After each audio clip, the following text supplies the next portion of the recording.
উপকূল জুড়ে ঘূর্ণিঝড় রেমালের ক্ষতচিহ্ন, বাঁধ ভেঙে তলিয়ে গ্রামের পর গ্রাম। 12 জনের মৃত্যু, 19 জেলায় সম্পূর্ণ বিধ্বস্ত, 35,000-এর বেশি ঘরবাড়ি, আংশিক ক্ষতি লাখের বেশি। বিদ্যুৎ বিচ্ছিন্ন, উপকূলীয় এলাকায় নেই মোবাইল নেটওয়ার্ক।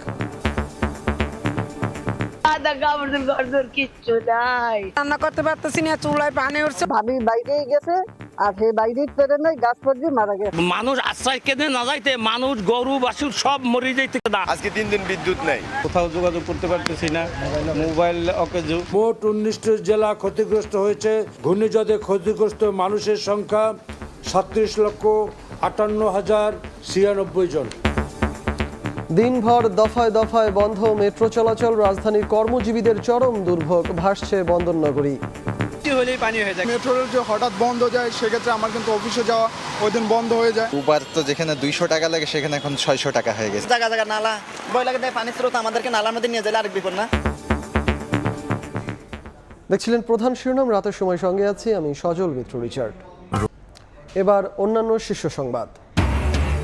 দুর্যোগ মাথায় নিয়ে আশ্রয় কেন্দ্রে যাওয়ায় এড়ানো গেছে জানমালের বড় ক্ষয়ক্ষতি। আবারও ঢাল হয়ে ভয়াবহ বিপর্যয় থেকে লোকালয় রক্ষা করল সুন্দরবন। স্মার্ট বাংলাদেশ গড়তে মার্কিন ব্যবসায়ীদের অংশীদার হওয়ার আহ্বান প্রধানমন্ত্রীর। বাণিজ্যিক সম্পর্ক সম্প্রসারণে নীতিগত সহায়তায় প্রস্তুত সরকার। ডয়েচে ভেলের তথ্যচিত্র একপেশে উদ্দেশ্যমূলক। গাজীপুরে সেনাপ্রধান বললেন, পেশাদারিত্বের মাধ্যমে দেয়া হবে জবাব।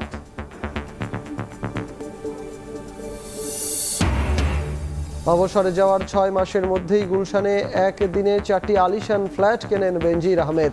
স্ত্রীর নামেই 521 বিঘা জমি, জানালেন দুদক আইনজীবী।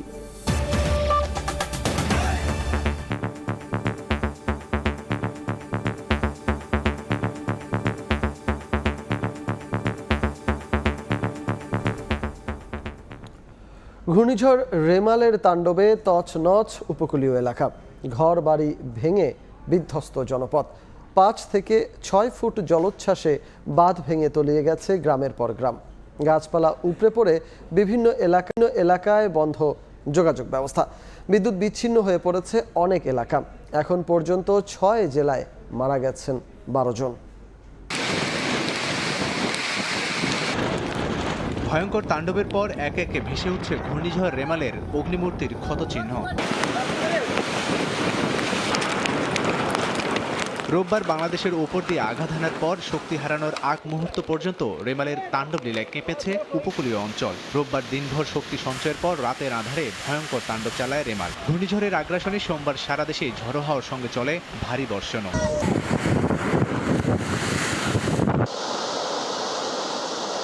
মধ্যরাতের জোয়ার আর ফুঁসে ওঠা সাগর, নদ নদীর পানিতে বিভিন্ন স্থানে বাঁধ ভেঙে হু হু করে পানি ঢুকে পড়ে জনপদে। মুহূর্তে লোকালয় প্লাবিত হয়ে পানিবন্দী হয়ে পড়ে হাজার হাজার বাসিন্দা। ছাড়াও ডুবে গেছে হেক্টর হেক্টর ফসলি জমি। স্থানীয়দের দাবি, দুর্বল বাঁধের কারণে ঘূর্ণিঝড় শুরুর আগেই ভেঙে যায় অধিকাংশ বেড়িবাঁধ। এতে সুরক্ষার প্রথম পর্যায়ে ভোগান্তিতে পড়েন সাধারণ মানুষ।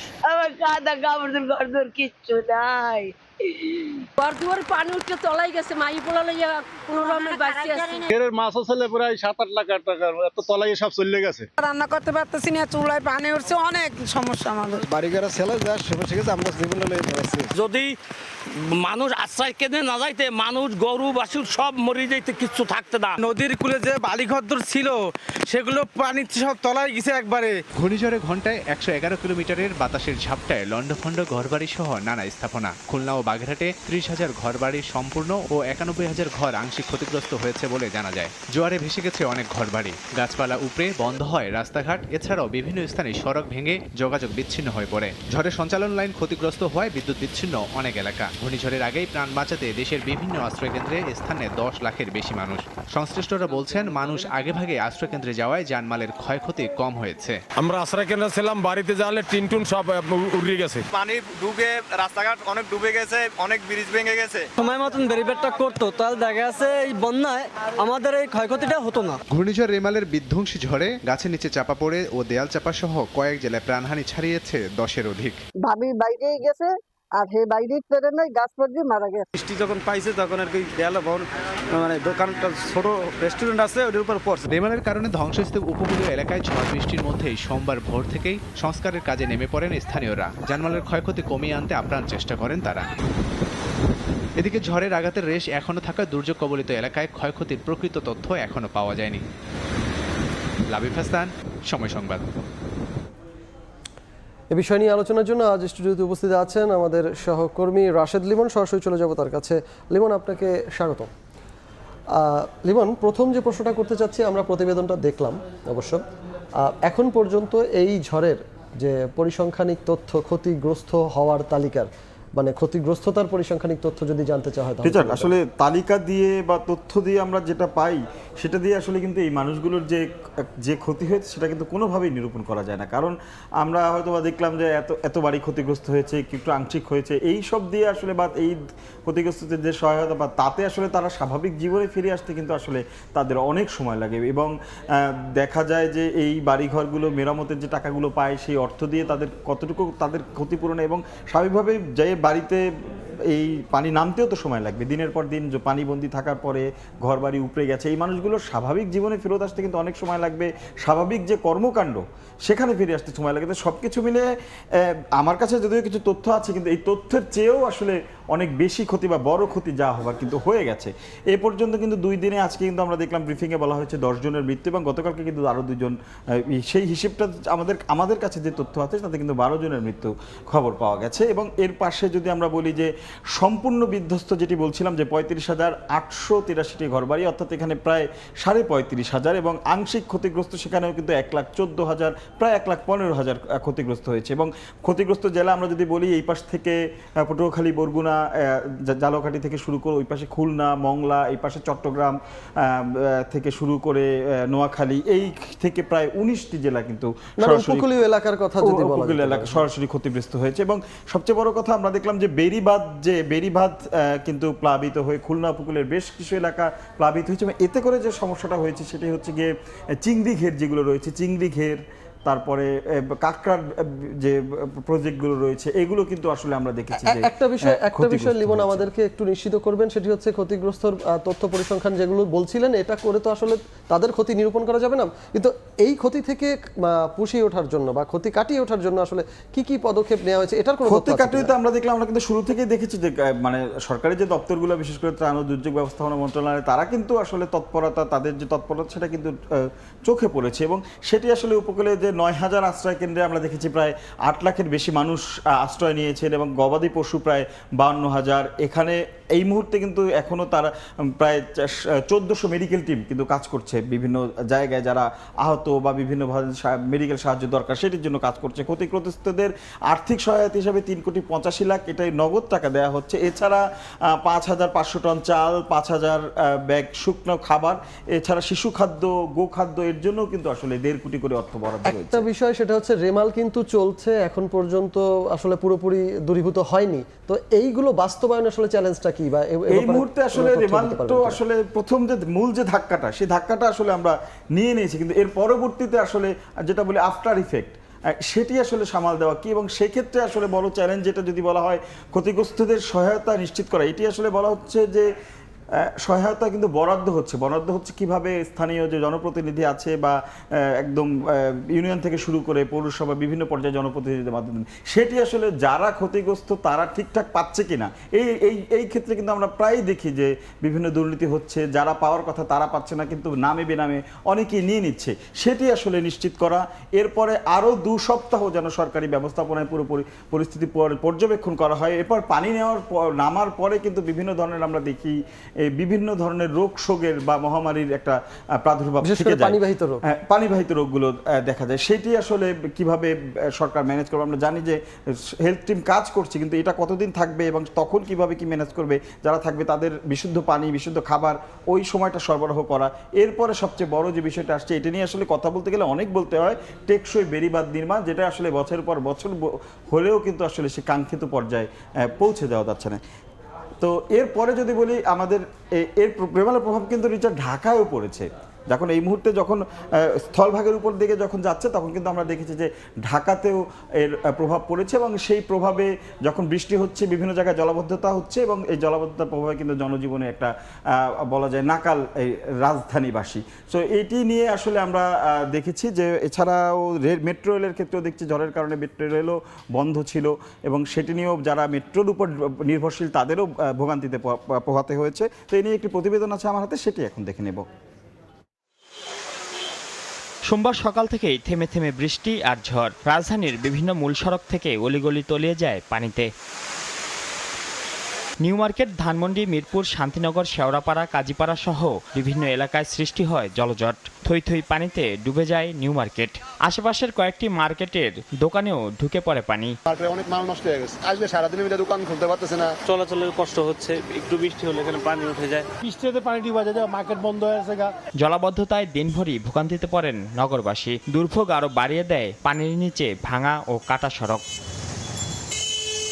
এদিকে ঝড় বৃষ্টির প্রভাবে দফায় দফায় বন্ধ থাকে মেট্রো রেল চলাচল। চরম ভোগান্তিতে পড়েন কর্মজীবী সহ জরুরি প্রয়োজনে বের হওয়া নগরবাসী। প্রথম বলছিল কারণ বাজার বন্ধু যাবে, তারপরে আর যাবে না, আপনারা সবাই নামে যায়। এরকম ঝড় তুফান বাংলাদেশে হয়, এটা আজকে নতুন না, এর চেয়ে আরো বেশি ঝড় তুফান হয়েছে। মেট্রো রেল যখন প্রবর্তন করা হয় তখন এইসব বিষয়গুলো মাথা নেওয়া উচিত ছিল। মেট্রো রেল কর্তৃপক্ষ জানায়, ঝড়ে সিগন্যালে সমস্যা দেখা দেয় বিঘ্ন ঘটে মেট্রো চলাচলে। মাইনুল হাসান, সময় সংবাদ, ঢাকা।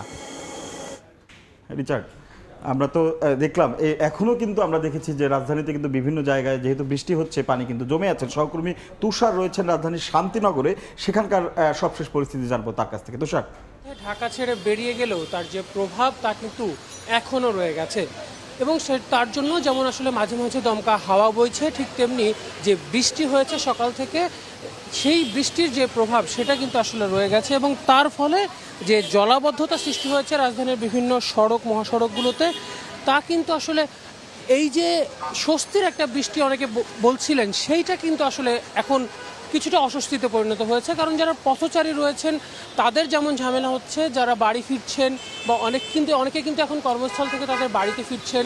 আমরা যখন লোকাল বাসগুলোতে দেখছিলাম, যখন যাত্রীরা নেমে কিন্তু তাদের আসলে এই পার হতে হচ্ছে এই পানি পার হয়েই। এবং অনেক পথচারীর সঙ্গে আমাদের কথা হচ্ছিল, তারা আমাদেরকে যেটা বলছিলেন যে তাদের বাড়ির সামনে অর্থাৎ গলিতে কিন্তু আসলে পানি কিন্তু আরও অনেক বেশি এবং কেউ কেউ বলছিলেন যে অনেকের বাসার সামনে আসলে হাঁটু পানিও নাকি হয়ে গিয়েছে। আমরাও যে এলাকাগুলোতে আসলে গিয়েছি সেখানেও আসলে আমরা একদম হাঁটু পানি যে দেখেছি তেমনটা নয়, তবে পানি কিন্তু আসলে রাজধানীর অনেকগুলো সড়কে, পল্টন থেকে শুরু করে এদিকে মতিঝিলের দিকেও আসলে বেশ কিছু জায়গায়, মিরপুরে এবং এখানে আমরা যেখানটায় অবস্থান করছি শান্তিনগর, বেলি রোডের আসলে সামনের কিছু অংশ, বেলি রোডটা কিন্তু যথেষ্ট উঁচু, তারপরেও কিন্তু এদিকের যে বেশ কিছু অংশে কিন্তু আসলে পানি কিন্তু দেখা যাচ্ছে। এছাড়া রাজারবাগ পুলিশ লাইনের দিকেও কিন্তু আমি আগেরবার বলছিলাম যে পানি উঠে গিয়েছে এবং নিচু যে গাড়িগুলো রয়েছে সেগুলোর কিন্তু বেশ আসলে অনেক জায়গায় দেখা গিয়েছে আসলে বন্ধ হয়ে যাচ্ছে। কিছুক্ষণ আগেও এখানটাতেও আসলে আমি বেশ কয়েকজন মোটরসাইকেল চালকের সঙ্গে কথা বলছিলাম, যারা আসলে আজকে ঝুঁকি নিয়ে হলেও যারা মোটরসাইকেল নিয়ে বের হয়েছিলেন তাদেরও কিন্তু আসলে বেশ কষ্ট হয়েছে এবং বেশ কিছু সময় আসলে সেটাও কিন্তু বন্ধ হয়ে গেছে। এবং মোটরসাইকেল যারা আসে, বিশেষ করে পাঠাও বা উবার রাইডার যারা রয়েছেন অর্থাৎ রাইড শেয়ারিং অ্যাপের সঙ্গে যারা জড়িত, তারা কিন্তু আসলে পেটের দায়ে কিন্তু বের হয়েছেন। এছাড়া রিক্সা চালক এবং আমি আরেকটা আলাদা কিছু ব্যাপারটা বলতে চাই যে আমাদের যারা ট্রাফিক পুলিশ রয়েছেন তাদের কিন্তু এত কষ্টের মধ্যেও এই পানির মধ্যেও কিন্তু তাদের দায়িত্ব পালন করতে হচ্ছে। এই ছিল শান্তিনগর থেকে আমার কাছে এখানকার সবশেষ। ধন্যবাদ তুষার আমাদের সঙ্গে যুক্ত হওয়ার জন্য। লিমন, এখানে একটা প্রশ্ন অবশ্যই আমাকে করতে হবে, সেটা হচ্ছে আজকে মেট্রো রেল দফায় দফায় বন্ধ ছিল। এ ধরনের প্রাকৃতিক দুর্যোগেই আসলে এই সার্ভিসটুকু কর্মব্যস্ত দিনে অফিস ডেতে প্রয়োজন হবে সাধারণ নাগরিকের, সেটাও আসলে কর্তৃপক্ষের বিবেচনা করার কথা ছিল। যে বিষয়টি আসলে আমি আজকে গিয়েছিলাম ডিএমপিসিএল এর যেখান থেকে আসলে এই নিয়ন্ত্রণ করা হয় সেই নিয়ন্ত্রণ কক্ষে বা সার্ভার স্টেশনে, সেখানে গিয়ে আমি যে অভিজ্ঞতাটা মানে তাদের কাছ থেকে যে বিষয়টি জানলাম, মূলত আসলে এই ধরনের পরিস্থিতিতে যেমন ডিএমপিসিএল এর পেজ থেকে গত পরশুদিনই একটা দেওয়া হয়েছিল যে বৈরী আবহাওয়া বা একটা যান্ত্রিক বৈরী আবহাওয়ার ফলে যান্ত্রিক ত্রুটির কারণে দুবাইতে কিন্তু ওদিনকে গত পরশুদিন মেট্রো চলাচল বন্ধ ছিল। তারা যেটা বলছে যে বিভিন্ন দেশে যেখানে মেট্রো চলছে, বিশেষ করে যাদের উপরে ওপেন তার থাকে, তাদের আসলে এই ধরনের আবহাওয়ায় একটু বন্ধ রেখে এভাবেই আসলে চলতে হয়, কারণ দুর্যোগে, প্রাকৃতিক দুর্যোগের সঙ্গে কারো হাত নাই, এছাড়া তাদের একটা সহনশীলতার ক্ষমতাও রয়েছে। যেমন 107 কিলোমিটার যদি বাতাস বয়, তারপরে কিন্তু আসলে এই মেট্রো চলাচল কিন্তু তখন বন্ধ থাকে। এরপরে যখন তাপমাত্রা, আমরা তীব্র তাপদাহের কথা বলি, তখনও যদি এই যে ওটাকে বলে রেল টেম্পারেচার, অর্থাৎ যে পাতে রেল চলে সেটির টেম্পারেচার যদি 55 ডিগ্রি সেলসিয়াসের বেশি হয়, তাহলে কিন্তু আসলে মেট্রো চলাচল বন্ধ রাখতে হয়। এবং গত যে কিছুদিন আগে দাবদাহ গেল, তখন কিন্তু 53 পর্যন্ত টেম্পারেচার উঠে গেছিল। কাজেই এই বিষয়গুলো আসলে তারাও যেমন এই বিষয়গুলো মানিয়ে কীভাবে চলবে অভ্যস্ততা, এবং আমরা যারা চলাচল করি বা যাত্রী সাধারণ রয়েছেন, আমাদেরও আসলে এই রকম পরিবেশ পরিস্থিতিতে আসলে একটা বিকল্প ভেবে চলা, বা এরকম বৈপরীত পরিস্থিতিতে এরকমটা হতে পারে, এটাও মেনে নিয়ে আসলে চলাচল। তবে মেনে নেওয়ার আগে লিমন, একটা বিষয় সত্য যে এটাও সাধারণ জনগণকে জানতে হবে, না জানালে তারা বুঝবে না, জানাতে হবে, জানতে হবে, এবং তাহলেই তারা বিকল্প কিছু ভাবার উপায় খুঁজবে বা তারা বুঝতে পারবে। অসংখ্য ধন্যবাদ আপনাকে আমাদের সাথে এত কষ্ট করে আলোচনায় যুক্ত হওয়ার জন্য। ঘূর্ণিঝড় রেমাল নিয়ে আলোচনা করার জন্য আজ স্টুডিওতে উপস্থিত ছিলেন সহকর্মী রাশেদ লিমন। ঘূর্ণিঝড়ের আঘাতে মোবাইল নেটওয়ার্কের বাইরে উপকূলীয় এলাকা। মোবাইল অপারেটরের সূত্র বলছে, বিকেল 3টা পর্যন্ত 4 অপারেটরের প্রায় 12,000 সাইট ডাউন হয়ে গেছে। বিদ্যুৎ না থাকায় বিশেষ ব্যবস্থায়ও চালু রাখা যায়নি এসব টাওয়ার। এতে জরুরি প্রয়োজনেও যোগাযোগ করতে পারছেন না গ্রাহকরা।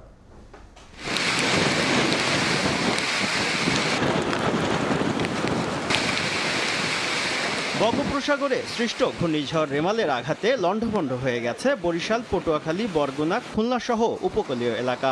সঞ্চালন লাইন ক্ষতিগ্রস্ত হয়, বন্ধ আছে বিদ্যুৎ সরবরাহ। এতে বিপর্যস্ত হয়ে পড়েছে দুর্গত এলাকার মোবাইল নেটওয়ার্ক ব্যবস্থা। বিদ্যুৎ বিচ্ছিন্ন থাকার কারণে আপনাদের মোবাইল সহ যত ইলেকট্রনিক্স জিনিস আসে সব কিছু বন্ধ রয়েছে। বিদ্যুৎ না থাকার কারণে মোবাইল বন্ধ, কোথাও যোগাযোগ করতে পারতেছি না, মোবাইল অকেজো, টিভি দেখতে পারতেছি না, কোথায় কি ক্ষয়ক্ষতি হয়েছে। প্রতিটি সাইটে 3 থেকে 6 ঘন্টার ব্যাটারি ব্যাকআপ থাকে জরুরি প্রয়োজনে ব্যবহারের জন্য। কিছু সাইটে রাখা হয় জেনারেটরও। তবে রেমালের আঘাতের পর বিটিআরসি বলছে, সোমবার সকাল 9টা পর্যন্ত 45 জেলায় অচল হয়ে পড়ে 8,410টি টাওয়ার। বিকেল 3টা নাগাদ যা বেড়ে দাঁড়িয়েছে 12,000-এ। বরিশাল, পটুয়াখালী, নোয়াখালী, চাঁদপুর, বরগুনা ও কক্সবাজার সহ 9 জেলায় গ্রাহক ভোগান্তি সবচেয়ে বেশি। মোবাইল অপারেটররা বলছে, পরিস্থিতি উত্তরণে সর্বোচ্চ চেষ্টা চলছে। এদিকে মোবাইল টাওয়ারগুলোতে দ্রুত বিদ্যুৎ সরবরাহ নিশ্চিত করতে বিদ্যুৎ বিভাগকে চিঠি দিয়েছে বিটিআরসি। শুভ খান, সময় সংবাদ, ঢাকা।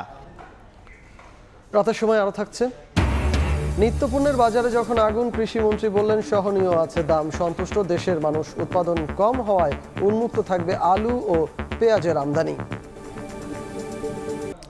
উন্নত, সমৃদ্ধ, স্মার্ট বাংলাদেশ গড়তে মার্কিন ব্যবসায়ীদের অংশীদার হওয়ার আহ্বান জানালেন প্রধানমন্ত্রী শেখ হাসিনা। তিনি বলেছেন, বাণিজ্যিক সম্পর্ক সম্প্রসারণে নীতি সহায়তা নিয়ে প্রস্তুত বাংলাদেশ। সকালে গণভবনে ইউএস বাংলাদেশ বিজনেস কাউন্সিলের উচ্চ নির্বাহী প্রতিনিধি দলের সঙ্গে বৈঠকে একথা জানান সরকার প্রধান। গেল 1.5 দশকে সরকারের নীতিগত সহায়তা আর দীর্ঘমেয়াদী উন্নয়ন পরিকল্পনায় বদলে গেছে দেশের অবয়ব। অবকাঠামো খাতে একের পর এক মেগা প্রকল্পের বাস্তবায়নে, বৈশ্বিক বিনিয়োগের মানচিত্রে নতুন সম্ভাবনা এখন লাল সবুজের বাংলা। বিনিয়োগের এমন বহু ক্ষেত্র নিয়ে বিস্তৃত পরিসরে এবার বৈঠক হলো যুক্তরাষ্ট্রের ব্যবসায়ীদের সঙ্গে। সোমবার সকালে গণভবনে প্রধানমন্ত্রী শেখ হাসিনার সঙ্গে সাক্ষাৎ করেন ইউএস বাংলাদেশ বিজনেস কাউন্সিলের উচ্চ পর্যায়ের প্রতিনিধি দল। উঠে আসে বিনিয়োগের নানা বিষয়। সরকার প্রধান বাংলাদেশের বিনিয়োগ পরিস্থিতি তুলে ধরে বক্তব্য রাখেন। তিনি বলেন, পুরো অঞ্চলের মধ্যে বিনিয়োগ খাতে সবচেয়ে বেশি নীতিগত সুবিধা নিশ্চিত করছে Bangladesh. Bangladesh has the most liberal investment policy status in the region. Its increased connectivity and neighboring countries makes it an ideal place for investment and trade in the region and beyond. মার্কিন বিনিয়োগ ও বাণিজ্যের মাধ্যমে স্মার্ট বাংলাদেশের যাত্রাপথে যুক্তরাষ্ট্রকে দীর্ঘমেয়াদে পাশে থাকার আহ্বান জানান প্রধানমন্ত্রী শেখ হাসিনা। বলেন, অর্থনৈতিক ও বাণিজ্যিক সম্পর্ক দৃঢ় করাই লক্ষ্য। Our focus is now to promote economic and commercial relations with not only regional but also global partners, including the United States. United States would become our long-term partner in achieving our development goals through trade, investment, and technology transfer. সম্ভাবনাময় ভবিষ্যৎ ইঙ্গিত করে প্রধানমন্ত্রী যুক্তরাষ্ট্রের ব্যবসায়ীদের ICT, জাহাজ নির্মাণ, নবায়নযোগ্য জ্বালানি, মেরিন রিসোর্সেস, ফার্মাসিউটিক্যাল সহ একগুচ্ছ খাতে বাংলাদেশে বিনিয়োগের প্রস্তাব দেন উচ্চ পর্যায়ের এই সভায়। I invite you to invest in our many vibrant and high potential sectors. Faruk ভিয়া, রবিন, সময় সংবাদ, ঢাকা। জাতিসংঘ শান্তিরক্ষা মিশনে দায়িত্ব পালনে বাংলাদেশ সেনাবাহিনী প্রসঙ্গে জার্মান ভিত্তিক গণমাধ্যম ডয়েচে ভেলের তথ্যচিত্র একপেশে উদ্দেশ্যমূলক উল্লেখ করে তীব্র নিন্দা জানিয়েছেন সেনাপ্রধান জেনারেল এস.এম. শফিউদ্দিন আহমেদ। রাজেন্দ্রপুর সেনানিবাসে এক অনুষ্ঠান শেষে তিনি বলেন, বাংলাদেশ সেনাবাহিনী কখনোই মানবাধিকার লঙ্ঘন করেনি। বাংলাদেশ সেনাবাহিনী শান্তিরক্ষী নির্বাচনের ক্ষেত্রে জাতিসংঘের কঠোর নির্বাচন এবং যাচাইকরণ প্রক্রিয়া অনুসরণ করে সবচেয়ে যোগ্য ও দক্ষ সদস্যদের মোতায়েন নিশ্চিত করে। কথা বলতে গেলে অনেক ক্রাউড। সোমবার রাজেন্দ্রপুর সেনানিবাসে এক অনুষ্ঠান শেষে সেনাপ্রধান বলেন ডয়েচে ভেলের প্রতিবেদন প্রসঙ্গে বলেন, বাংলাদেশ সেনাবাহিনী কখনোই মানবাধিকার লঙ্ঘন করেনি। ডয়েচে ভেলের উদ্দেশ্যমূলক প্রতিবেদনের তীব্র নিন্দা জানান তিনি। কোনো একটা মিশনের আপনি উদাহরণ দিয়ে বলতে পারবেন যে ওখানে আমরা মানবাধিকার লঙ্ঘন করেছি? এরকম এক পেশে উদ্দেশ্যমূলক একটা প্রতিবেদনে আমরা তীব্র প্রতিবাদ জানিয়েছি। একটা উদ্দেশ্য নিয়ে এটা করা হচ্ছে, সেই উদ্দেশ্যটা কি আমরা সবাই বুঝতে পারছি। General SM. শফিউদ্দিন আহমেদ বলেন, সর্বোচ্চ দেশপ্রেম ও পেশাদারিত্ব নিয়ে জাতিসংঘ পরিমণ্ডলে বাংলাদেশ সেনাবাহিনী বাংলাদেশ যেভাবে দায়িত্ব পালন করে আসছে সেভাবে কাজ করে সকল ষড়যন্ত্রের সঠিক জবাব দেওয়া হবে। আমরা আমাদের কাজটা সঠিকভাবে করতে চাই এবং যারা এই অসাধু উদ্দেশ্য নিয়ে কিছু করার চেষ্টা করছে তাদেরকে আমরা সর্বাত্মকরণে ভুল প্রমাণিত করতে চাই। অবসরের 6 মাসের মধ্যে স্ত্রী মেয়ের নামে গুলশানে একদিনে 4টি আলিশান ফ্ল্যাট কেনেন বেনজির আহমেদ। এ পর্যন্ত তার 621 বিঘা সম্পত্তির সন্ধান পেয়েছে দুদক।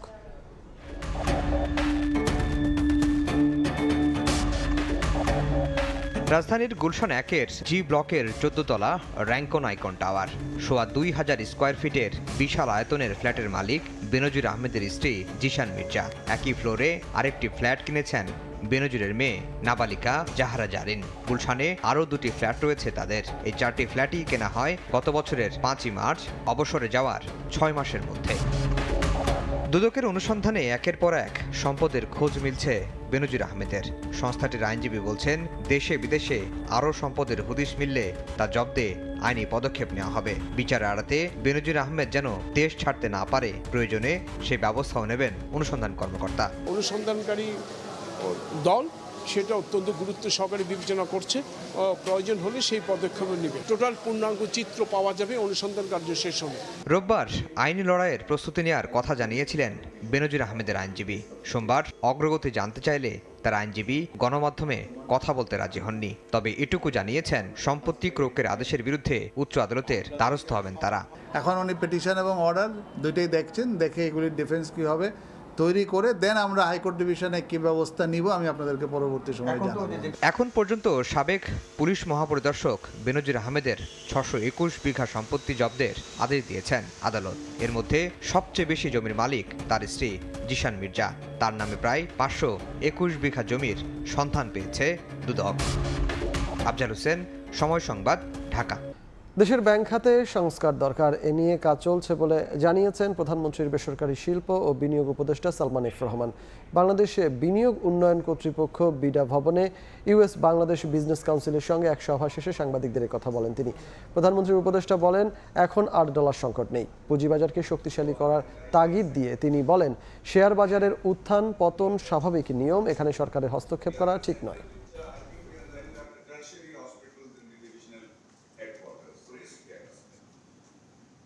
অর্থনীতিতে ডেফিনেটলি চ্যালেঞ্জ আছে, কিন্তু সেটা আমরা মোকাবিলা করতে পারবো। আমরা যে যে পদক্ষেপগুলি নিচ্ছি সেটাতে আমি কিন্তু মনে করি এই সমস্যাটা আমরা কিন্তু ওভারকাম করতে পারবো। 117 করার পর থেকে তো আমরা দেখতেছি ডলারের যে সংকট ছিল সেটা অনেকটা সলভ হয়েছে। ইন্টারেস্ট রেট বাড়তেছে, এটা আমরা বাড়াইতেছি আপনার ইনফ্লেশনটাকে নিয়ন্ত্রণ করার জন্য।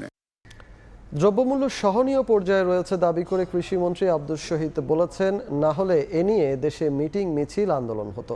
দ্রব্যমূল্য নিয়ে জনগণের অসন্তুষ্ট হওয়ার কোনো কারণ নেই বলেও মনে করেন তিনি। বাজারে কোনো পণ্যেরই উৎপাদন ও সরবরাহে নেই কোনো ঘাটতি, এমনকি নিত্য প্রয়োজনীয় এসব পণ্যের আমদানিও স্বাভাবিক রয়েছে। এরপরেও কিছু অসাধু ব্যবসায়ীর কারসাজিতে বেড়েই চলেছে দাম। দ্রব্যমূল্যের ঊর্ধ্বগতির কারণে মানুষের এখন নাভিশ্বাস অবস্থা। মূল্য নিয়ন্ত্রণে সরকারের নানা পদক্ষেপ ও সর্বোচ্চ নীতি নির্ধারকদের দফায় দফায় নির্দেশনা কোনো কিছুই কাজে আসছে না। এমন পরিস্থিতিতে দ্রব্যমূল্য পর্যালোচনা ও মূল্য নিয়ন্ত্রণে সোমবার দুপুরে সচিবালয়ে খাদ্যমন্ত্রী সাধন চন্দ্র মজুমদার, বাণিজ্য প্রতিমন্ত্রী আহসানুল ইসলাম টিটু সহ সংশ্লিষ্ট দপ্তরের ঊর্ধ্বতন কর্মকর্তাদের নিয়ে বৈঠক করেন কৃষিমন্ত্রী আব্দুস শহীদ। বাজারে অসহনীয় মূল্য পরিস্থিতি সত্ত্বেও বৈঠক শেষে মন্ত্রী দাবি করেন পণ্যমূল্য সহনীয় রয়েছে, দেশের মানুষও সন্তুষ্ট। চাউল বলেন, চিনি বলেন, বাদা বলেন, রসুন বলেন, সবগুলো আমরা দেখেছি কম্পারেটিভ পিকচার। আমাদের প্রতিবেশী দেশের সাথে কি আমরা কিন্তু সব জায়গায় কিন্তু একটা প্রিমিয়াম পজিশনে আছি, কোনো ঘাটতি নাই, দামও স্থিতিশীল আছে। দ্রব্যমূল্য স্বাভাবিক বলেই এ নিয়ে কোনো মিটিং মিছিল আন্দোলন নেই বলেও মন্তব্য করেন তিনি। মূল্য পরিস্থিতি আমাদের সহনশীল অবস্থায় আছে, এতে কোনো সন্দেহ নাই। না হলে কিন্তু আমরা দেখতেন 2 দিন পর পর মিছিল মিটিং এগুলা হয়তো। বাজার ব্যবস্থাপনা আরও সুন্দর করতে 3 মন্ত্রণালয়ের পক্ষ থেকে সমন্বিত উদ্যোগ অব্যাহত রাখার কথাও জানান কৃষিমন্ত্রী। সকল পর্যায়ের বাজার ব্যবস্থা যাতে আরো সুন্দরভাবে নিশ্চিত হয় তার জন্য আমরা সবাই একমত হয়েছি। প্রসূন আশিস, সময় সংবাদ, ঢাকা। বৈরী আবহাওয়ায় সৈয়দপুর বিমানবন্দরে দুপুরের পর থেকে বিমান ওঠানামা বন্ধ রয়েছে। বিস্তারিত জানাতে সৈয়দপুর বিমানবন্দরে আছেন সহকর্মী সাকির হোসেন বাদল। সরাসরি চলে যাচ্ছি তার কাছে। বাদল, কারণে নীলফামারী সৈয়দপুর বিমানবন্দরে দুপুর বেলা থেকেই কিন্তু সকল প্রকার বিমান ওঠানামা বন্ধ আছে। সারা বাংলাদেশে ঘূর্ণিঝড়ের প্রভাব কিন্তু নীলফামারীতেও পড়েছে। সকাল থেকেই নীলফামারীতে বিভিন্ন স্থানে গুড়ি গুড়ি বৃষ্টি এবং হালকা দমকা হাওয়া বইছে। তারপরেও কিন্তু সকালের দিকে 3টি ফ্লাইট সৈয়দপুর বিমানবন্দরে নেমেছে। তার দুপুরের পর থেকে আবহাওয়া ভালো হলে ফ্লাইট নামবে, এভাবেই অপেক্ষা করতে করতে সন্ধ্যার পর আমরা 8টার দিকে জানতে পারি যে না দুপুরের পর থেকে একেবারে 5টি বিমান নামা এবং ওঠা, মোট 10টি বিমান সৈয়দপুর বিমানবন্দরে কিন্তু দুপুরের পর থেকে ওঠানামা করেনি। এগুলো হচ্ছে বাংলাদেশ বিমান, ইউএস বাংলা, নভো এয়ার এবং এয়ার এক্সট্রা।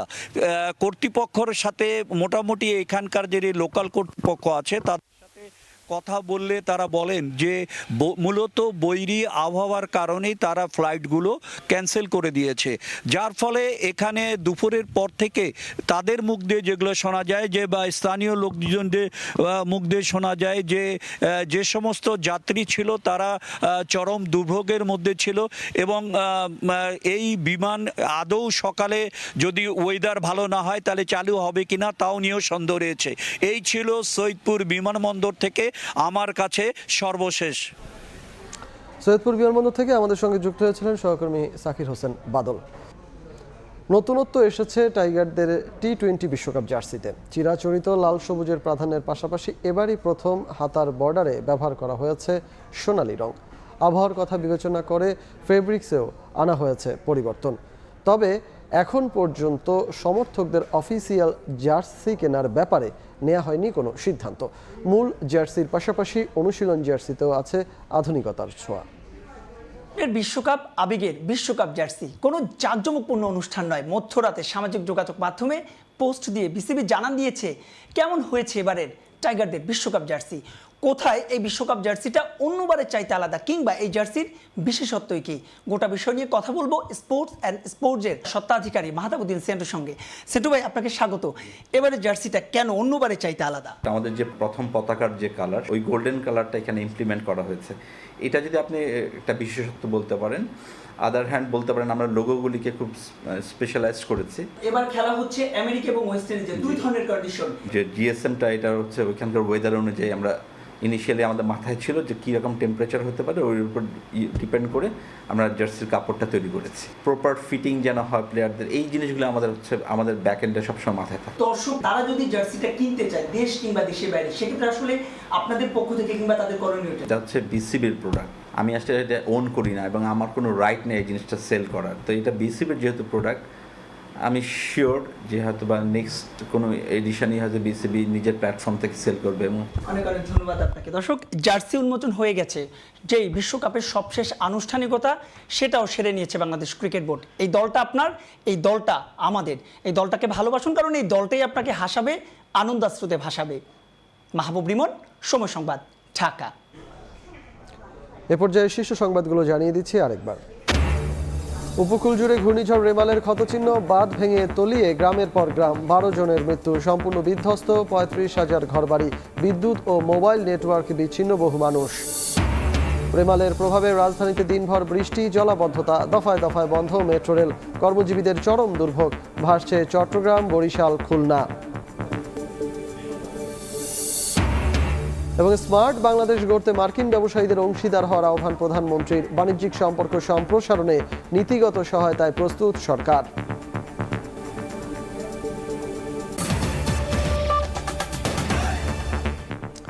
এই ছিল রাতের সময়ে। এরপর দেখবেন সম্পাদকীয়। সঙ্গে থাকুন সময়ের।